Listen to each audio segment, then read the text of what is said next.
EVM machine बदलण्यात आल्याचा आरोप त्यांनी केला आहे।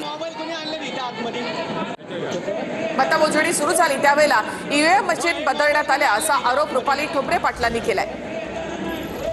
पुण्यामध्ये भाजप 110 जागांवर, शिंदेच्या ठाण्यामध्ये भाजपचं टशन, भाजप 27 जागांवर पुढे, ठाण्यामध्ये युतीमध्येच जोरदार स्पर्धा, अद्याप 47 जागांचे निकाल बाकी।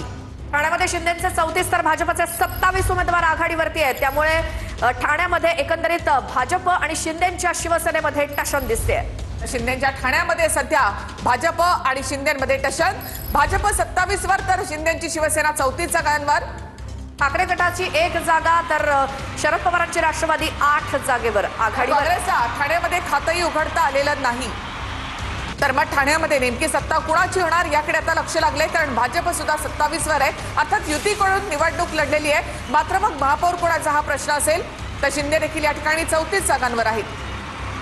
ठाण्यातली ही आकडेवारी आपण बघितली, तिथे शिंदेची शिवसेना सध्या तरी आघाडीवर आहे, तर भाजपचे उमेदवार वैभव कदम यांचा विजय झालेला आहे। काँग्रेसचे उमेदवार विक्रांत चव्हाण यांचा पराभव झालाय।